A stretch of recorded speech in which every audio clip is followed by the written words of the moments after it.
हिमाचल निर्माता और प्रदेश के प्रथम मुख्यमंत्री डॉक्टर यशवंत सिंह परमार तथा उन सभी महानुभावों के प्रति कृतज्ञता व्यक्त करता हूं, जिन्होंने प्रदेश की अलग पहचान के लिए अपना बहुमूल्य योगदान दिया है।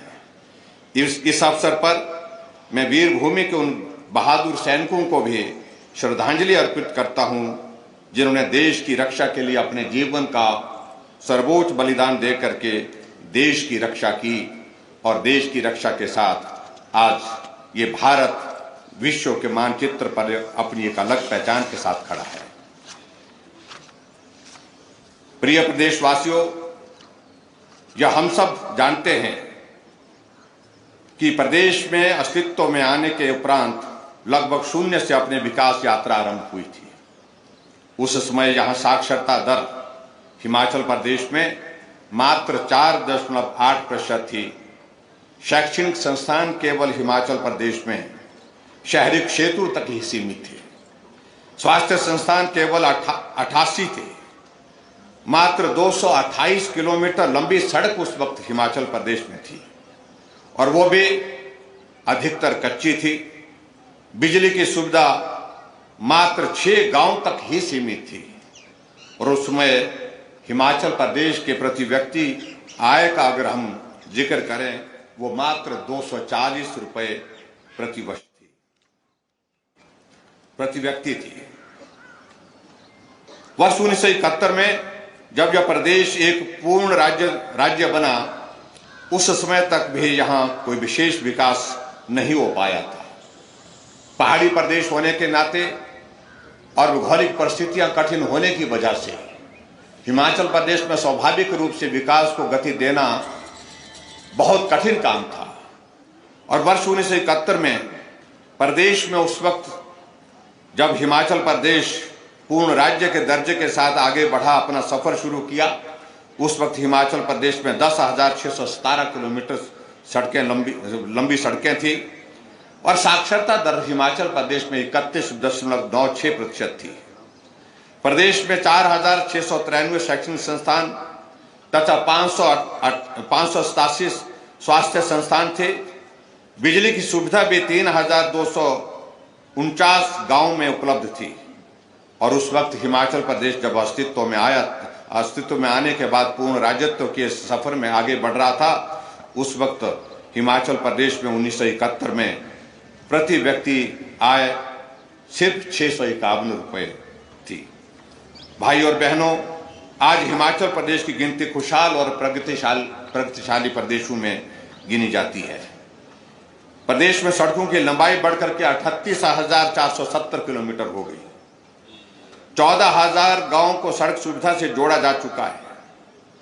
लगभग 99% पंचायतें हिमाचल प्रदेश की सड़कों से जुड़ गई है और शेष पंचायतों को जोड़ने का भी हमारा लक्ष्य जो है वो 2022 तक है और मुझे पूर्ण विश्वास है, पूर्ण भरोसा है 2022 से पहले हम हिमाचल प्रदेश की सभी 3,615 जो पंचायतें बनी हैं, जिसमें इस बार हमने हिमाचल प्रदेश में 412 नई पंचायतों का भी गठन किया है, सभी पंचायतों को सड़क में जोड़ने की स्थिति में हो पाएंगे। शिक्षण संस्थानों की अगर हम बात कहें, आज 15,553 शिक्षण संस्थान हैं। साक्षरता दर की अगर हम बात कहें, हम केरल के बाद दूसरे स्थान पर पूरे भारतवर्ष में हैं और 82.80 हमारी साक्षरता दर आज की तारीख में है। और मुझे लगता है कि हम गलत नहीं अगर आज की तारीख में, क्योंकि ये सर्वेक्षण बहुत पहले का है, अगर सर्वेक्षण आज की तारीख में अगर हो जाए, मुझे पूरा भरोसा है, पूरा विश्वास है कि हिमाचल प्रदेश केरल से पीछे नहीं है, केरल से हम आगे हो सकते हैं, ये भी मैं कहना चाहता हूं। भाई और बहनों, प्रदेश में 4,320 स्वास्थ्य संस्थान का एक सुदृढ़ नेटवर्क है और आज हिमाचल प्रदेश के सभी गांव में बिजली है। पूरे देश भर में हिमाचल प्रदेश एक ऐसा प्रदेश है जहां कोई भी गांव जो है बिजली की सुविधा के बिना नहीं है। और मुझे इस बात की भी प्रसन्नता है कि हिमाचल प्रदेश में जो है हमारा ये प्रदेश जो है ऊर्जा राज्य के रूप में भी जाना जाता है। हमारे हिमाचल प्रदेश में 10,600 मेगावाट हिमाचल प्रदेश जो हाइड्रो सेक्टर में हमारी बिजली पैदा होती है, जो पूरे देश के किसी भी राज्य की तुलना में सर्वाधिक है। जहां पूरे देश में 45,000 मेगावाट पूरे देश भर में बिजली हाइड्रो सेक्टर में बनती है, और उसमें हिमाचल प्रदेश का एकमात्र छोटे इस प्रदेश का योगदान जो है वो 10,600 मेगावाट से ज्यादा का है। हमारे लिए हर्ष का विषय है कि आज ये कार्यक्रम जो राज्य स्तरीय कार्यक्रम हम हिमाचल दिवस का यहाँ पर द्रंग विधानसभा क्षेत्र के पद्धर में यहाँ पर आयोजित कर रहे हैं। मैं सभी मंडी वासियों को भी आज के इस अवसर पर बहुत बहुत बधाई देता हूँ, और जहाँ जिस विधानसभा क्षेत्र में आज का ये कार्यक्रम हो रहा है वहां पर भी मैं यहाँ आप सबके बीच में इस कार्यक्रम में उपस्थित हो करके आप सबको जहां बधाई देता हूं, जहां आप सबके दर्शन करने का भी सौभाग्य प्राप्त हुआ, उसके लिए भी मैं आप सबका बहुत बहुत आभार व्यक्त करता हूं। मंडी जिला हिमाचल प्रदेश का दूसरा बड़ा जिला है कांगड़ा के बाद, और स्वाभाविक रूप से मंडी जिला का हिमाचल प्रदेश के विकास यात्रा में बहुत बड़ा योगदान रहा है। और आज की तारीख में भी हिमाचल प्रदेश में मंडी जिला अलग पहचान के साथ अपने योगदान को हमेशा आगे देता है। मुझे इस बात की भी प्रसन्नता है, जहां समाज कल्याण व उत्थान को विशेष प्राथमिकता हमने दी है। मंडी जिला में विभिन्न श्रेणियों के 1,09,870 लाभार्थियों को पेंशन दी जा रही है, जिस पर सालाना 160 करोड़ रुपए हम खर्च कर रहे हैं मंडी जिला के अंदर। और उसी तरह से जो हमारी गृहिणी सुविधा योजना जो हिमाचल प्रदेश सरकार ने हिमाचल प्रदेश में जो नई सरकार बनने के बाद हमने शुरू की थी, उस योजना के अंतर्गत हम हिमाचल प्रदेश में 55,000 निःशुल्क गैस कनेक्शन उपभोक्ताओं को वितरित कर रहे हैं।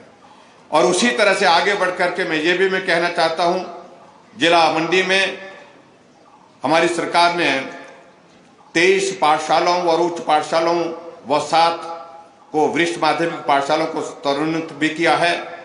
और उसी प्रकार से हमारे लिए प्रसन्नता का विषय ये भी है कि मंडी जिला के अंतर्गत ही अटल मेडिकल एवं रिसर्च यूनिवर्सिटी हमारे नेर चौक में यहाँ पर स्थापित की गई है, और यहाँ बल विधानसभा क्षेत्र के अंतर्गत। और उसी प्रकार से मुझे इस बात की भी प्रसन्नता है कि सरदार वल्लभ भाई पटेल क्लस्टर यूनिवर्सिटी की स्थापना भी हमारे मंडी जिला के अंतर्गत हुई है। और मंडी जिला के अंतर्गत हमारी IIT अपना योगदान इसी विधानसभा क्षेत्र के अंतर्गत कमान नामक स्थान पर दे रही है। और जहां पिछले दिनों मुझे जाने का भी अवसर प्राप्त हुआ, अलग पहचान के साथ ये संस्थान आगे बढ़ करके मंडी जिला का नहीं हिमाचल प्रदेश का भी नाम रोशन कर रहा है। ये हमारे लिए बहुत प्रसन्नता का विषय है। जिले में सड़कों के निर्माण के संदर्भ में अगर हम बात कहें, लगभग 1,000 करोड़ रुपए हम खर्च कर रहे हैं। और उसी तरह से हिमाचल प्रदेश में जल जीवन मिशन के अंतर्गत प्रदेश सरकार ने वर्ष 2024 के राष्ट्रीय लक्ष्य से काफी पहले हिमाचल में 2022 तक ही 100% कवरेज का लक्ष्य हासिल कर लिया जाए, इसके लिए हम काम कर रहे हैं। वहीं मंडी में 100% कवरेज के लक्ष्य को मार्च 2022 तक जो है हम हासिल कर लेंगे, ऐसा हमें पूरा भरोसा है, पूरा विश्वास है। जिस प्रकार से हिमाचल प्रदेश में विभाग इस क्षेत्र में काम कर रहा है। बीते 3 वर्षों में मंडी जिला में 84,620 घरेलू नल कनेक्शन लगाए गए हैं। वहीं सिंचाई सुविधा के विकास पर जिला में करीब 200 करोड़ रुपए खर्च किए गए हैं। इसके अलावा मंडी में प्रतिदिन गतिविधियों को रफ्तार दी जा रही है। मंडी में 150 करोड़ की लागत से शिवधाम की आधारशिला हमने अभी हाल ही में रखी है। और मुझे भरोसा है, पूरा विश्वास है कि आने वाले समय में इस प्रकार की स्थिति हमारी मंडी जिला के अंदर हम करने जा रहे हैं। एक बहुत महत्वपूर्ण और सुंदर एक टूरिज्म के एक डेस्टिनेशन जो है वो टूरिस्ट डेस्टिनेशन डेवलप करके मंडी को देंगे। ये भी हमारा प्रयास, हमारा प्रयत्न जो है इस दिशा में आगे चल रहा है। मंडी जिला के अंतर्गत हम इस दिशा में हम प्रयत्न कर रहे हैं कि एक अंतर्राष्ट्रीय स्तर का हवाई अड्डा भी हिमाचल प्रदेश में अगर कहीं बने तो उसके लिए भी हमने मंडी का बल विधानसभा क्षेत्र का इलाका चयनित किया है। और मुझे इस बात की भी प्रसन्नता है, हमने केंद्रीय नेतृत्व के समक्ष भी, चाहे आदरणीय प्रधानमंत्री जी हैं, चाहे गृह मंत्री जी हैं, चाहे हमारा हिमाचल प्रदेश में जब फाइनेंस कमीशन का दौरा हुआ तो उस वक्त भी हमने इस एयरपोर्ट के संदर्भ में बहुत जोरदार ढंग से पैरवी की। और मुझे इस बात की भी प्रसन्नता है कि जब फाइनेंस कमीशन की रिपोर्ट आई है उन्होंने अनुशंसा की है कि मंडी के एयरपोर्ट के लिए ये बहुत जायज मांग है और उसके लिए 1000 करोड़ रुपए की उन्होंने अनुशंसा की है केंद्र सरकार से। बहुत सारी चीजों को लेकर के बहुत बातें मंडी के अंदर, मंडी के हमारे इसमें कर रहे हैं। मंडी का हमारा मेडिकल कॉलेज हिमाचल प्रदेश में अपनी एक अलग पहचान के साथ जो है वो बहुत तेजी से आगे बढ़ता जा रहा है। और मुझे इस बात की भी प्रसन्नता है कि मंडी का हमारा नेरचौक का जो मेडिकल कॉलेज है अपनी बेहतरीन स्वास्थ्य की सुविधाएं जहां मंडी वासियों को दे रहे हैं, वहां कुल्लू जिला, लाहौल जिला, चंबा के इलाके के लोग भी, जो हमारे पांगी घाटी के लोग जो है वो मंडी में इलाज करने के लिए पहुंचते हैं। और इस दृष्टि से आज के इस दौर में हम इस बात को कह सकते हैं, इस संस्थान को और भी मजबूत करने की दिशा में हम आगे बढ़ करके हम काम करने के लिए प्रयत्नशील हैं। और मैं पूरा भरोसा, पूरा विश्वास रखता हूं कि हम आगे बढ़ करके उसमें निश्चित रूप से काम करेंगे। जहां तक आप सबके सहयोग से हिमाचल प्रदेश में हमारी सरकार के 3.25 साल का कार्यकाल पूरा हुआ है, मैं आप सबका और हिमाचल वासियों का हृदय से आभार व्यक्त करता हूं कि इन 3 साल के कार्यकाल में हिमाचल प्रदेश की जनता ने हमको लगातार सहयोग दिया, समर्थन दिया, आशीर्वाद दिया। और उनके आशीर्वाद से, सहयोग और समर्थन से हम आगे बढ़ करके हिमाचल प्रदेश के विकास को गति देने में हम बहुत हद तक सफल रहे हैं। हम इस बात का अफसोस जरूर रहेगा कि सही मायने में हिमाचल प्रदेश में 1 साल, हमारा 1 साल से ज्यादा का वक्त हमारा कोविड-19 के इस दौर ने जो है वो प्रभावित किया। विकास कार्य भी प्रभावित हुए, बहुत सारे लोगों का जीवन भी जो है वो इस संकट के कारण जो है, इस वायरस के कारण जो है वो खतरे में पड़ा। बहुत सारे लोग जो है संक्रमित होकर के इस दुनिया से चले गए। इस बात की हमें बहुत बड़ी पीड़ा है। और मैं उन सभी जो ऐसे लोग जो जिनका देहांत जो है वो दुखद निधन अगर इस वायरस की वजह से हुआ है, उनके प्रति अपनी श्रद्धांजलि अर्पित करता हूं। ईश्वर उनके परिवार को शक्ति दे इस दुख को सहन करने की। भाई और बहनों, जहां तक हिमाचल प्रदेश सरकार के 3 साल के कार्यकाल की बात है, मैं इस बात को मैं कह सकता हूं कि बहुत बेहतर ढंग से हमने हिमाचल प्रदेश में सरकार के इन 3 साल के कार्यकाल में विकास को गति देने के साथ साथ में आम जनमानस के लिए, गरीब जनता के लिए जो मदद की जिस रूप में की जा सकती थी उस करने के लिए हम प्रयत्नशील रहे। हिमाचल प्रदेश भले ही छोटा प्रदेश है, लेकिन इस बात को मैं दावे के साथ कह सकता हूं कि आज की तारीख में हिमाचल अपनी अलग पहचान के साथ बड़े राज्यों को पीछे छोड़ते हुए आगे बढ़ता दिख रहा है। ऐसे एक नहीं, अनेक ऐसे वाक्य हैं, ऐसे उपलब्धियां हैं जहां हिमाचल प्रदेश ने बड़े राज्यों को पीछे छोड़ करके अपनी अलग पहचान बनाई है। और उस दृष्टि से मैं इस बात को मैं जरूर कहना चाहूंगा, ये सहज रूप से संभव नहीं हो पाया है। हिमाचल प्रदेश के हर नागरिक का इसमें बहुत बड़ा योगदान रहा है। मैं हिमाचल प्रदेश के अपने सभी भाई और बहनों का हृदय से आभार व्यक्त करता हूं कि आज के इस मुकाम पर जहां हम पहुंचे हैं, जहां हम खड़े हैं, यहां पहुंचाने में उनका बहुत ही महत्वपूर्ण योगदान रहा है, सहयोग रहा है। उनके सहयोग के बिना यह संभव नहीं हो सकता था। मुझे इस बात की भी प्रसन्नता है, कुछ नई योजनाओं के माध्यम से हमने हिमाचल प्रदेश में हमने गतिविधियां शुरू की, कामकाज शुरू किया। हमारे बुजुर्गों के लिए पेंशन की बात थी, 70 साल के ऊपर का एक निर्णय हमने सभी बुजुर्गों के लिए लिया कि जिनकी आयु 70 वर्ष की हो चुकी है, आय सीमा में छूट देते हुए सबको पेंशन देने का प्रावधान हिमाचल प्रदेश में सरकार के गठन के बाद पहली कैबिनेट का निर्णय ये रहा। और मुझे इस बात की भी प्रसन्नता है कि बहुत सारे लोग बड़ी संख्या में हिमाचल प्रदेश में इस पेंशन के वजह से जो है उनको बहुत बड़ी राहत मिली है। मुझे इस बात को लेकर के आपको बताते हुए प्रसन्नता है कि जहां हिमाचल प्रदेश में हमने इस योजना के अंतर्गत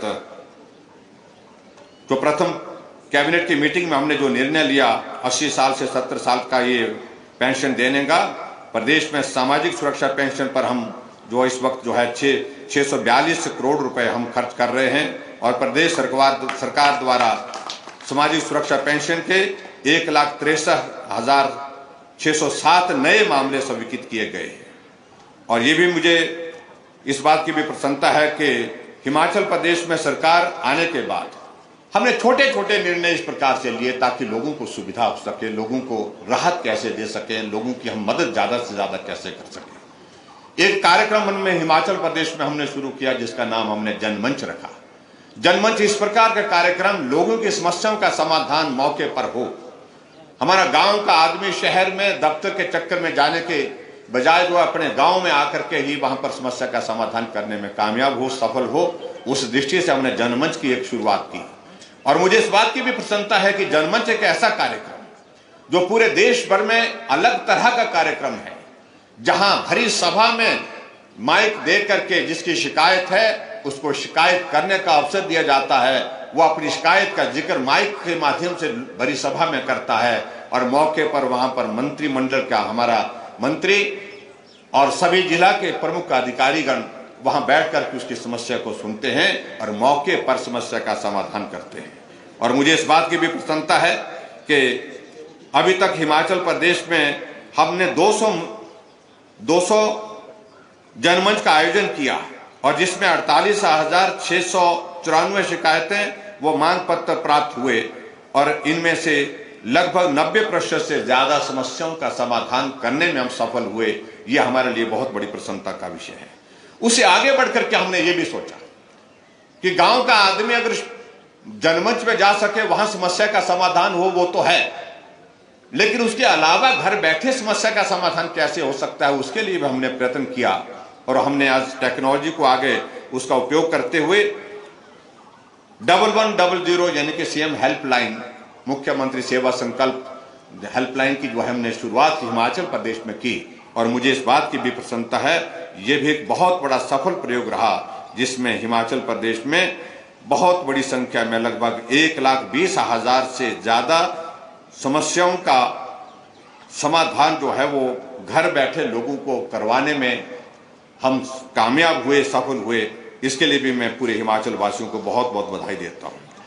भाई और बहनों, हमारे हिमाचल प्रदेश में आदरणीय प्रधानमंत्री जी ने जो देश के लिए योजना शुरुआत की तो उज्ज्वला योजना की, उसके अंतर्गत हिमाचल प्रदेश में 1,36,000 परिवारों को निःशुल्क गैस का कनेक्शन प्राप्त हुआ। लेकिन इस बात को भी हमने देखा कि बहुत सारे लोग ऐसे रह गए थे जिनके घरों में गैस का कनेक्शन नहीं पहुंचा था। हमने हिमाचल प्रदेश सरकार की ओर से अपनी योजना गृहिणी सुविधा योजना की शुरुआत की और उस योजना के अंतर्गत हमने तय किया कि हिमाचल प्रदेश का गांव का चाहे कितना सुदूर इलाके में रहने वाला व्यक्ति क्यों ना हो, परिवार क्यों ना हो, उसको भी हम गैस का चूल्हा दे करके छोड़ेंगे। और हमने आगे बढ़कर के उसमें काम किया। और मुझे इस बात की प्रसन्नता है कि हिमाचल में हमने 2,92,000 गैस के कनेक्शन हिमाचल प्रदेश में घर में लोगों को पहुंचा करके दिए। और पूरे देश भर में हिमाचल प्रदेश एक ऐसा राज्य आज की तारीख में है जहां हर घर में गैस का चूल्हा है। ये भी हमारी एक बहुत बड़ी उपलब्धि रही है। और हमने ये भी तय किया है कि ये कार्यक्रम, ये हमारी योजना आने वाले समय में भी इसको हम कायम रखेंगे, जारी रखेंगे। और उस दृष्टि से आगे बढ़कर के हम काम कर रहे हैं। जहां आदरणीय प्रधानमंत्री नरेंद्र भाई मोदी जी ने आयुष्मान भारत की शुरुआत पूरे देश के लिए की, यानी कि पूरे देश के गरीब आदमी का इलाज सरकार अपनी जिम्मेवारी के साथ करे। 5 लाख रुपए तक का हेल्थ कवर उनको देने का उस योजना के अंतर्गत प्रावधान किया गया। हिमाचल प्रदेश की कुल जनसंख्या का 22 लाख लोगों का हिस्सा जो है इस योजना आयुष्मान भारत के अंतर्गत कवर हुआ। लेकिन हिमाचल प्रदेश की बाकी आबादी का हिस्सा जो लगभग 50 लाख के लगभग बचता था, हमने कहा कि उनको भी ये सुविधा मिलनी चाहिए।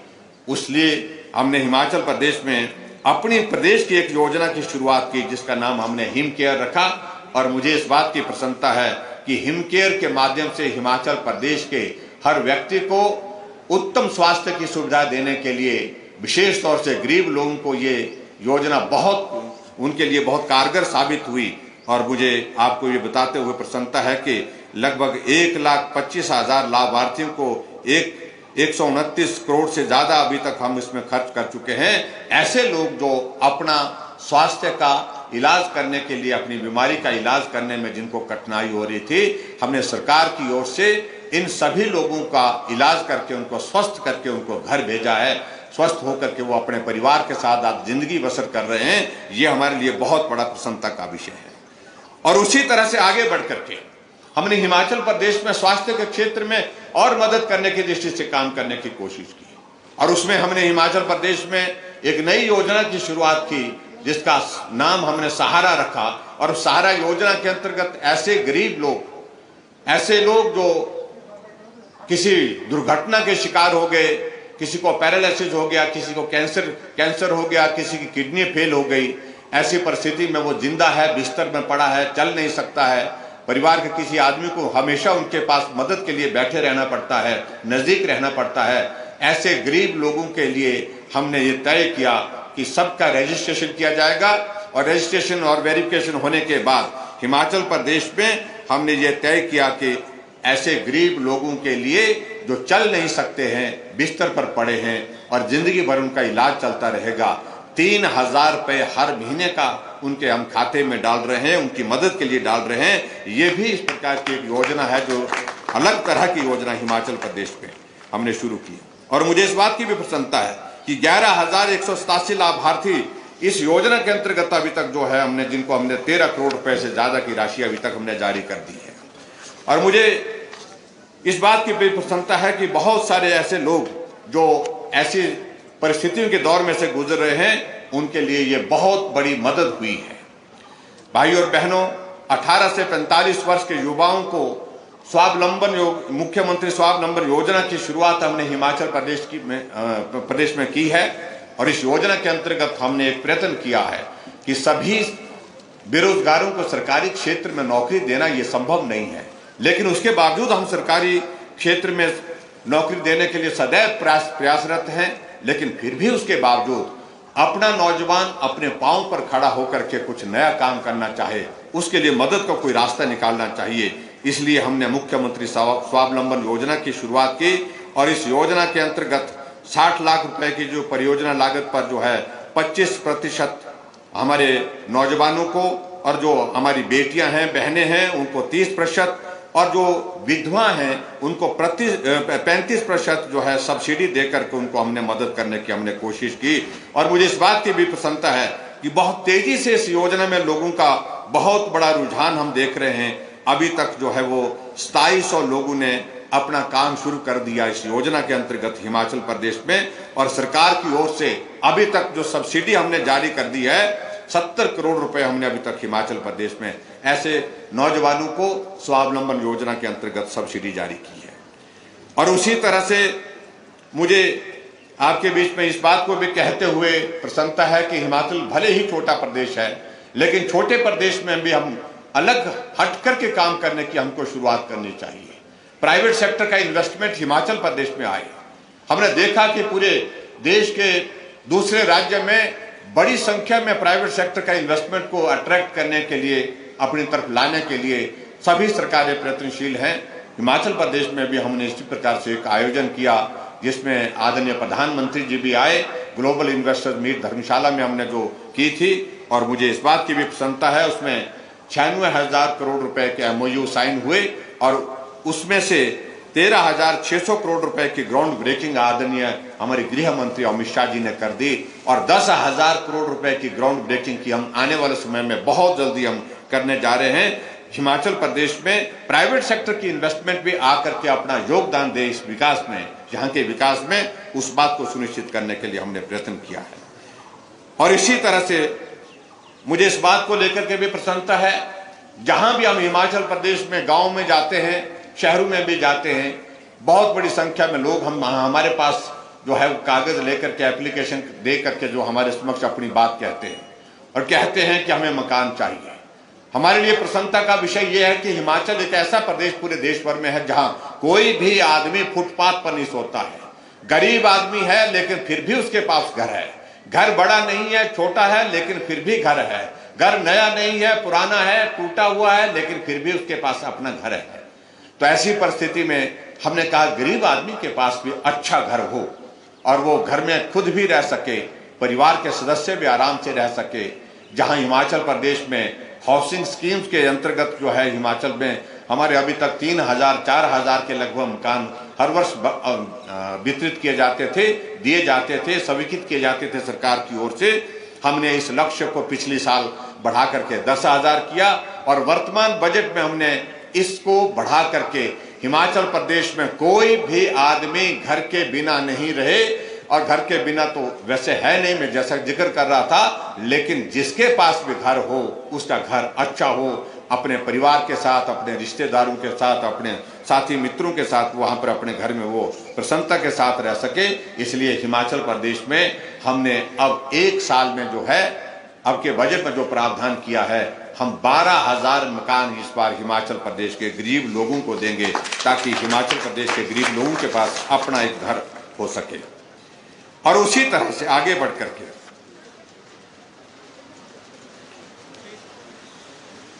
शिक्षा के क्षेत्र में अगर हम बात कहें, राष्ट्रीय स्तर पर जो पुरस्कार हिमाचल प्रदेश को एक नहीं अनेक क्षेत्र में मिले। शिक्षा की वार्षिक स्थिति रिपोर्ट जो है 2017-18 में जो प्रदेश के देश भर में प्रथम स्थान मिला और 2019 में इंडिया टुडे द्वारा किए गए सर्वेक्षण में प्रदेश को बेस्ट परफॉर्मिंग स्टेट अवार्ड से नवाजा गया। ये हमारे लिए बहुत बड़ी प्रसन्नता का विषय है। और इस बात को लेकर के भी मुझे प्रसन्नता है कि शिक्षा के क्षेत्र में हिमाचल प्रदेश लगातार आगे बढ़ते हुए जो है वो अपना एक अलग पहचान जो है वो बनाने में सफल हुआ है। और जहां प्रदेश के गरीबी रेखा से नीचे रहने वाले जो हमारे कलाकार हैं, जो हमारे दस्तकार हैं, उनको भी हमने विशेष योजनाओं के माध्यम से हिमाचल प्रदेश में प्रयत्न किए हैं, प्रयास किए हैं। पेयजल योजना के क्षेत्र में आज हमारे लिए खुशी की बात है, यहाँ पर आपके द्रंग विधानसभा क्षेत्र में जहाँ हम राज्य स्तरीय कार्यक्रम का आयोजन यहाँ पर कर रहे हैं, इस बारिश का इंतजार हम कई दिनों से कर रहे थे। आज हमारे लिए खुशी की बात है, देवता करुण नाग जी का आशीर्वाद हुआ है और यहाँ बारिश है और बारिश की बहुत ज्यादा आवश्यकता है, क्योंकि प्रदेश जो है हुरुम नाग जो है देवता जो है उनका भी आशीर्वाद हमारे साथ में है। और स्वाभाविक रूप से आज क्या हम कई दिनों से इंतजार कर रहे थे, इस सूखे के इस दौर में से बारिश हो और बारिश से जो है वो हमारे हरियाली चारों तरफ जो होनी चाहिए उसको भी हम देख सकें और उसके साथ में पानी का जो बढ़ता संकट है उस दौर में से हम निकल सकें। मुझे इस बात को लेकर के प्रसन्नता है कि जो महत्वाकांक्षी हमारी जल जीवन मिशन योजना है, ये बहुत प्रभावी ढंग से हिमाचल प्रदेश में चल रही है। देश भर में 3.5 लाख करोड़ की लागत से चलाए जा रहे इस मिशन के तहत जो है 2024 तक सभी ग्रामीण घरों को नल से स्वच्छ पेयजल देने का एक लक्ष्य निर्धारित किया है और प्रदेश यह लक्ष्य जुलाई 2022 तक पूरा कर देगा, ऐसा हमारा एक कहना है कि हम उसमें बहुत तेजी से आगे बढ़ करके काम कर रहे हैं। और जल जीवन मिशन के अंतर्गत अगस्त 2019 से आरंभ जो प्रथम चरण में लगभग 2,900 करोड़ रुपए की लागत से 327 योजनाएं स्वीकृत हुई और इसके उपरांत वित्त वर्ष 2019-20 के लिए 530 और वर्ष 2020-21 के लिए 696 योजनाएं स्वीकृत की। अब तक लगभग 2,12,000 घरों को नल से जल उपलब्ध करवाया जा चुका है। और मुझे इस बात की भी प्रसन्नता है कि हिमाचल प्रदेश इस कार्य में पूरे देश भर में पहले स्थान पर है, सबसे बेहतर काम कर रहा है। इसके लिए मैं मंत्रालय को भी बधाई देता हूं और उसके साथ हिमाचल वासियों को भी बधाई दे देता हूं।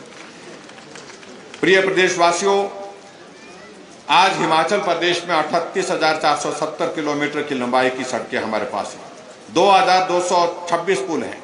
वर्ष 2020-21 में प्रधानमंत्री ग्राम सड़क योजना के तहत 1,915 किलोमीटर लंबी 283 सड़कों का निर्माण किया गया है, जो पिछले वर्षों में सर्वाधिक है। बहुत ज्यादा जिसको मैं कह सकता हूं, सड़कों के निर्माण में हिमाचल प्रदेश में बहुत तेजी से काम किया है और आने वाले समय में भी हमारा लक्ष्य है कि हर एक गांव को सड़क की सुविधा मिले, मैं इस अवसर पर इस बात को भी जरूर कहना चाहूँगा, हमारे देश के पूर्व प्रधानमंत्री अटल बिहारी वाजपेयी जी का बहुत बड़ा योगदान रहा। उनने प्रधानमंत्री ग्राम सड़क योजना की शुरुआत पूरे देश भर के लिए की। अन्यथा ग्रामीण क्षेत्रों में, पहाड़ी क्षेत्रों में, पहाड़ी राज्यों में ये सड़कें गांव तक पहुंचती आज की तारीख में संभव नहीं था, लेकिन उसके बावजूद प्रधानमंत्री ग्राम सड़क योजना के अंतर्गत ये हम संभव कर पाए हैं। इसलिए मैं आज के इस अवसर पर श्रद्धेय अटल बिहारी वाजपेयी जी को भी नमन करता हूं। उनका हिमाचल के साथ बहुत बड़ा लगाव था, प्यार था, और उनने हमेशा जो है हिमाचल के लिए इस दृष्टि से बहुत बड़ा सहयोग किया है। हिमाचल प्रदेश में हमने खुशहाल खेती, खुशहाल किसान, प्राकृतिक खेती खुशहाल किसान के तहत जो है वो एक नई योजना की शुरुआत की है, और उसके अंतर्गत हमने जो एक नया प्रयत्न किया है जो प्राकृतिक खेती, और मुझे इस बात की भी प्रसन्नता है कि उसमें भी हम काफी हद तक हम सफलतापूर्वक आगे बढ़े हैं। अभी तक हिमाचल प्रदेश में जो है प्राकृतिक खेती खुशहाल किसान के तहत 5,595 हेक्टेयर क्षेत्र को लाया गया है, तथा 1 लाख किसानों को प्राकृतिक खेती को अपनाने में जिनने रुचि दिखा करके काम किया है, उनको मैं बधाई भी देना चाहता हूं। उनका एक बहुत बड़ा योगदान उस दृष्टि से रहा है। और उसी तरह से हिमाचल प्रदेश में जहां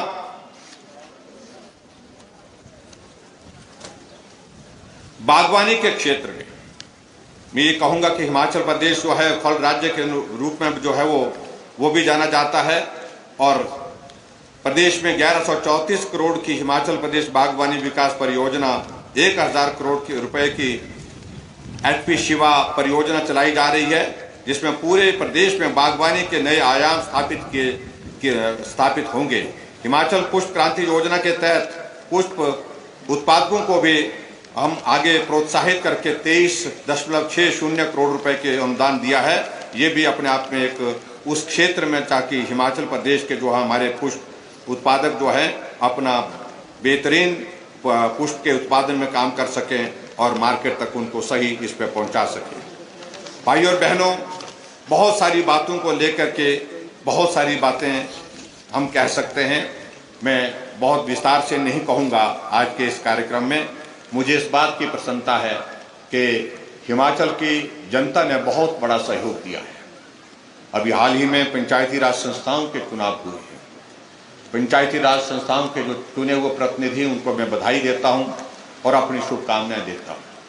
हमने हिमाचल प्रदेश में 15 वर्षों के बाद 412 नई पंचायतों का गठन किया है, और उसके साथ साथ में 7 नई नगर पंचायतों का गठन किया है, और अब की बार हमने हिमाचल प्रदेश में 3 नई कॉरपोरेशन का जो है नगर निगमों का भी गठन किया, जिनके हाल ही में चुनाव संपन्न हुए। धर्मशाला में और शिमला में हमारे पास पुरानी कॉरपोरेशन थी।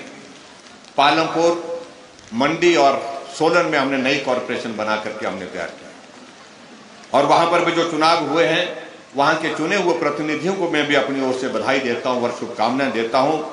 शहर बढ़ते जा रहे हैं, स्वाभाविक रूप से शहर में व्यवस्थित ढंग से प्लानिंग के साथ काम करने की आवश्यकता है, और मैं उम्मीद करता हूं इन कॉरपोरेशन के बनाने से वो संभव हो पाएगा, और जो चुने वो प्रतिनिधि बेहतर ढंग से जो है अपने अपने उस दायित्व का निर्वहन करते हुए, काम करते हुए आगे बढ़ेंगे। कोविड का संकट भाई और बहनों अभी तक समाप्त नहीं हुआ। लगभग 1.5 वर्ष होने जा रहा है, और इस संकट की वजह से पूरा देश भी परेशानी के दौर में से गुजर रहा है, और मैं समझता हूं पूरा विश्व भी इस संकट के दौर में से गुजर रहा है, और हिमाचल प्रदेश भी। एक दौर था हिमाचल प्रदेश में हमने कोविड के मैनेजमेंट में बहुत बेहतरीन प्रदर्शन करते हुए कोविड के मामलों में लगातार जो है उसमें कमी भी आई थी। अभी फरवरी के माह में 218 मामले हिमाचल प्रदेश में कोविड के रह गए थे, लेकिन फिर से एक नई लहर जो है कोविड की पूरे देश भर में सभी राज्यों में पहुंची, और उसके कारण बहुत बड़ी संख्या में आजकल संक्रमण फैला हुआ है। बहुत बड़ी सावधानी के साथ हम सबको काम करने की आवश्यकता है। मेरा आप सबसे भी विनम्र निवेदन है, आपका बहुत बड़ा सहयोग मिला, बहुत बड़ा योगदान मिला। पिछली बार जब कोविड का संकट हिमाचल प्रदेश में शुरू हुआ था, आपने राशन बांटा, मास्क बांटे, सैनिटाइजर बांटे, आपने गांव में जाकर के जनप्रतिनिधियों ने जाकर के, आम लोगों ने जाकर के लोगों को इस बारे में जागरूक किया। अभी भी मुझे लगता है कि वो काम करने की बहुत बड़ी आवश्यकता है। उसके लिए आप सबसे मेरा विनम्र निवेदन है, और विशेष तौर से जो चुने वो प्रतिनिधि है उनसे तो विशेष ज्यादा आग्रह करना चाहूंगा कि इस संकट के क्षण में एक बहुत बड़ी जिम्मेवारी हमारे सबके ऊपर है।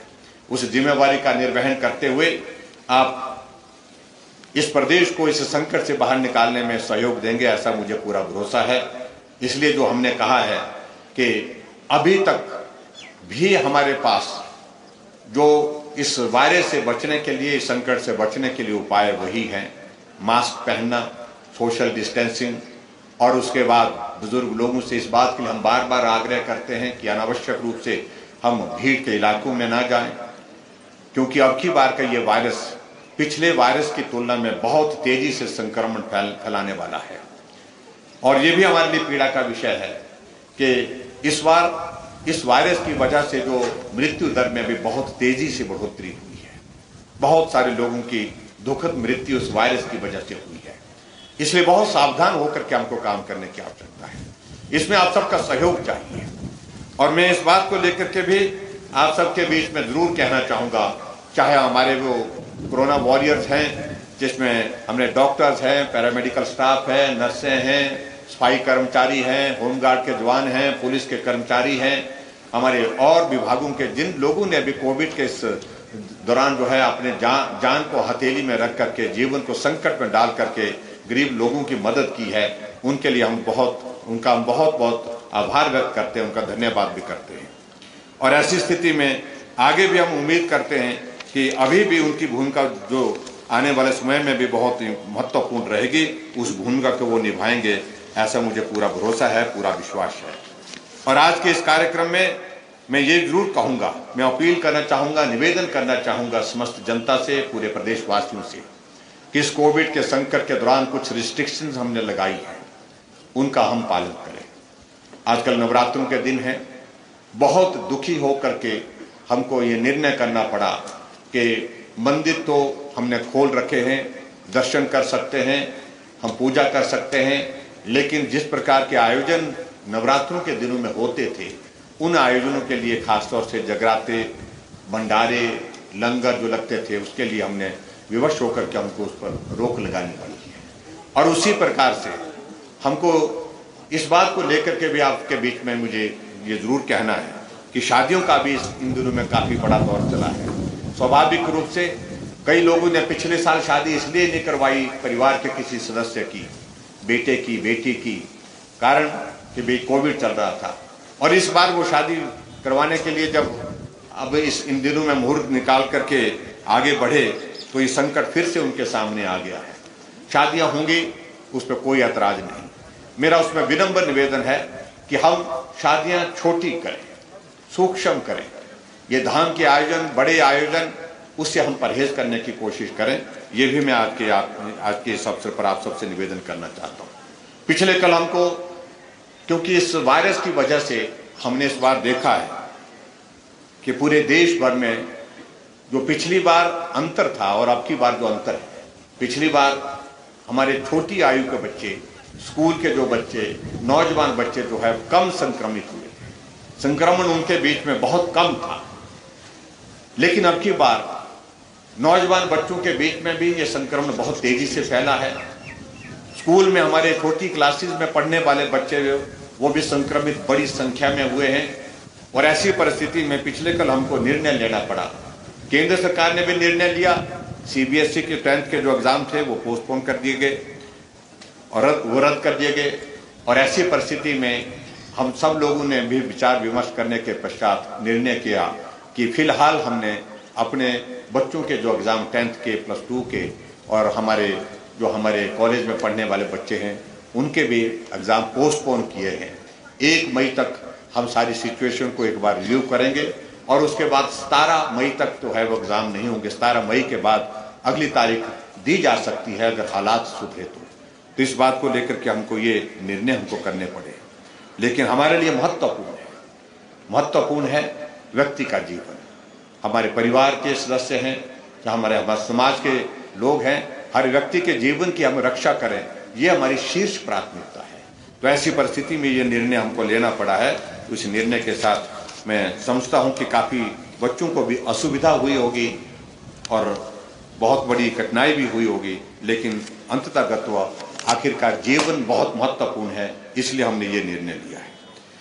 मुझे इस बात को लेकर के भी आपके बीच में ये कहना है कि हिमाचल प्रदेश में जो हमारे इस कोविड के काम में जो लोग काम कर रहे हैं, और ख़ास तौर से ऐसे लोग जो हमारे क्लास 3, क्लास 4 के जो ऐसे कर्मचारी हैं जो सीधा कोविड-19 के पेशेंट की जो है उनकी मदद कर रहे हैं, उनके इलाज में लगे हैं, उनकी सेवा में लगे हैं, सीधे डायरेक्टली जो इन्वॉल्व हैं, जैसे वार्ड सिस्टर है, स्टाफ नर्सिस हैं, वार्ड बॉयज़ हैं, क्लास 4 और आशा क्लास 4 के जो हमारे कर्मचारी हैं, आशा वर्कर्स हैं, इन सभी को जो है उन्होंने बहुत बेहतरीन सेवाएं हमारे लिए दिए हैं।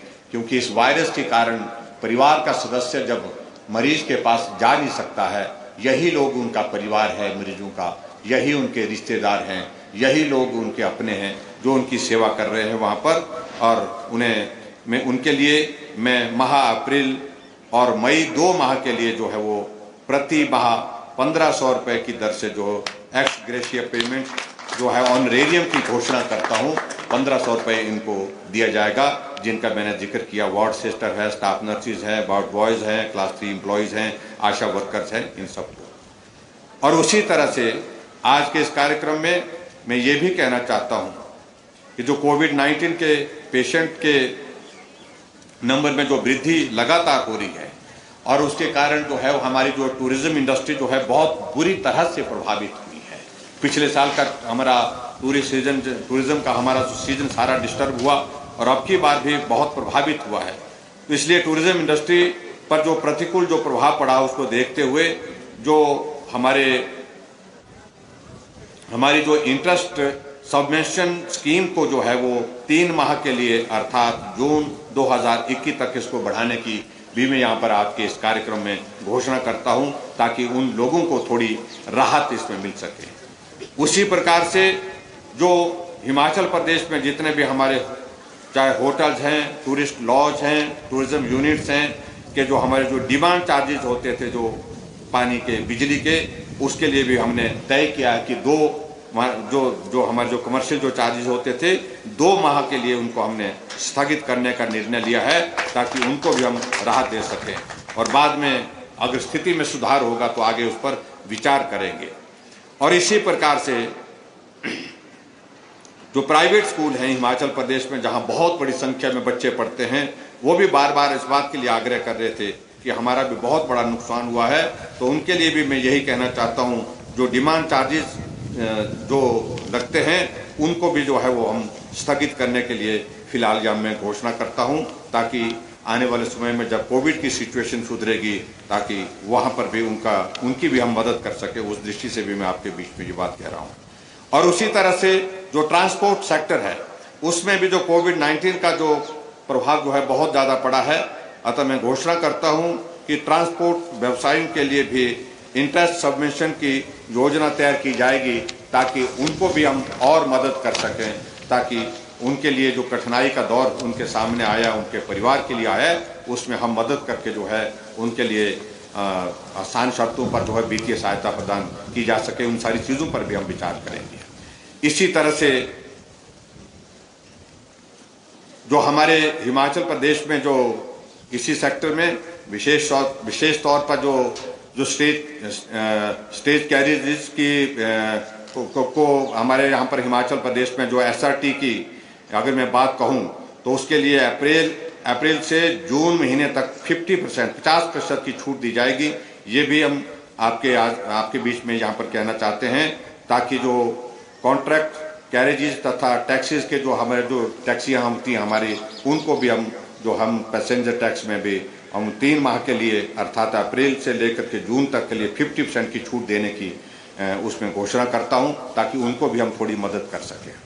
इस प्रकार से बहुत सारी चीज़ों को लेकर के बहुत सारी बातें आज के इस अवसर पर कही जा सकती थी, लेकिन मैं समझता हूं कि जो बातें प्रमुख रूप से आज के इस अवसर पर उचित थी, जो जरूरी लग रही थी, महत्वपूर्ण थी, उन्हीं बातों का जिक्र करते हुए मैं एक बार फिर से आप सभी को आज यहाँ हिमाचल दिवस के इस राज्य स्तरीय समारोह में बहुत शुभकामनाएं देता हूँ।